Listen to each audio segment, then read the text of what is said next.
जी जोहार नमस्कार, मैं हूं डॉक्टर धीरज और आप देख रहे हैं लाइव 11। मैं आज बताऊं अपने दर्शकों को कि आज झारखंड प्रदेश के सूबे के उद्योग श्रम नियोजन मंत्री हमारे साथ सत्यानंद भोक्ता है और सीधे सत्यानंद भोक्ता जी से बात करते हैं। सत्यानंद भोक्ता जी, अभी वर्तमान में आप देखें तो लगातार तीसरी बार शपथ लेने की आवश्यकता क्यों आनी पड़ी, क्या वजह कारण रहा? देखिए, लोकतंत्र में कुछ चढ़ाव उतार होते रहता है और होने कारण क्या सब लोग जानते हैं। सरकार नेतृत्व परिवर्तन होता है तो नए शपथ होता ही है। भ्रष्टाचार को लेकर विपक्ष लगातार हमलावर है भोक्ता जी। देखिए, भ्रष्टाचार कोई मुद्दा नहीं है, विकास मुद्दा है, रोजगार मुद्दा है, इन विषय पर बात करनी चाहिए।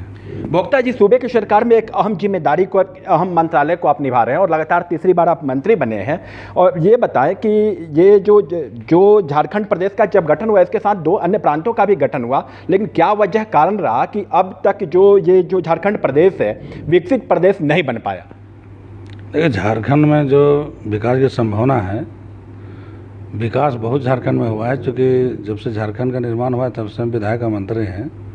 जितना सड़क बनना चाहिए, जितना पुल बनना चाहिए, जितना स्कूल बनना चाहिए, जितना अस्पताल बनना चाहिए, जितने लोगों को लाभ मिलना चाहिए, चाहे सौजन पेंशन हो, अबू आवास हो, चाहे मुख्यमंत्री पशुधन योजना हो, चाहे कृषि विभाग के किसानों के लाभ की बात हो, श्रम विभाग मजदूरों की बात हो, तो काम बहुत हुआ है और बहुत लोगों को लाभ भी मिल रहा है। भोक्ता जी, जल जंगल जमीन को लेकर के आपकी सरकार आई थी और विपक्ष के जो ये नेता हैं गत दिनों जमीन लूट को, ये जो जल जंगल जमीन के मामले को लेकर के धरना पे बैठे हुए जो लोग थे उनके साथ अपने उनके मांगों में के समर्थन में खड़े हुए थे। इस पर क्या कुछ कहेंगे? देखिए, आदमी जनसंख्या बढ़ता तो हर तरह का मुद्दा आता है, तो उसका निष्पादन भी होता है, लेकिन जब तक वो ऑथेंटिक नहीं रहेगा तब तक उसमें हम लोग कुछ बोल नहीं सकते हैं। भोक्ता जी, एक अहम मंत्रालय आप निभा रहे हैं, श्रम मंत्रालय का विभाग आप निभा रहे हैं और श्रम मंत्रालय को लेकर के अभी जो सूबे के अंदर जो अभी आप देखेंगे कि रांची के आसपास के जो विभिन्न जिले हैं वहाँ से लगातार श्रमिक आते हैं, सुबह में काम नहीं मिलता है, निराश होकर के शहर में विभिन्न चौक चौराहों पर बैठ करके लौट जाते हैं। क्या उन्हें सम्मानपूर्वक जीवन जीने का और उनको काम दिलाने के निमित्त क्या कुछ आपके मंत्रालय के द्वारा कदम उठाए जा रहे हैं? ये सरकार में कई तरह काम है।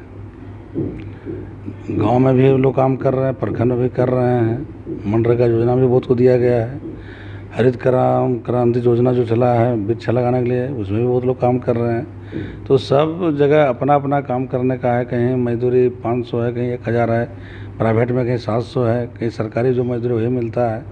तो जो जहाँ जैसा काम करते हैं वैसा मजदूरी मिलता है। हर लोग कहीं न कहीं काम कर रहे हैं।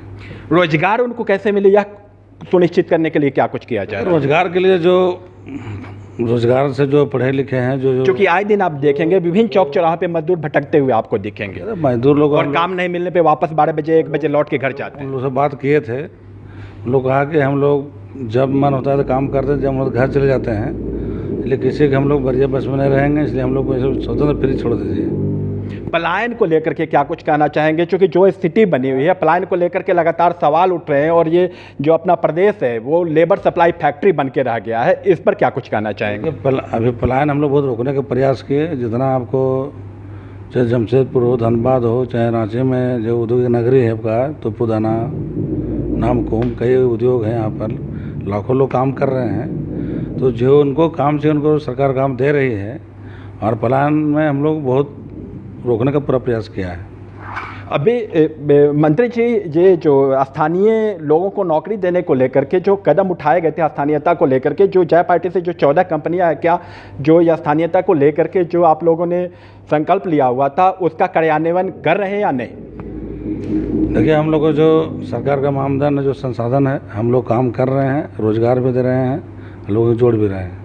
मजदूरों में समृद्धि आए, झारखंड के मजदूरों में इनको आत्मसम्मान मिले, यह स्वावलंबी बने, इसको लेकर के क्या कुछ ठोस महत्वपूर्ण निर्णय लिए गए? तो हमको जो JCLPS चल रहा है पूरे हर एक जिला में, सब महिला आत्मनिर्भर हो गई है कि नहीं, 5 लाख 4 लाख करोड़ के लोग चेक वितरण कर रहे हैं। सब गाँव में खुशहाल लोग हैं। गाँव में चले जाइए, पूछिए वहाँ लोगों को।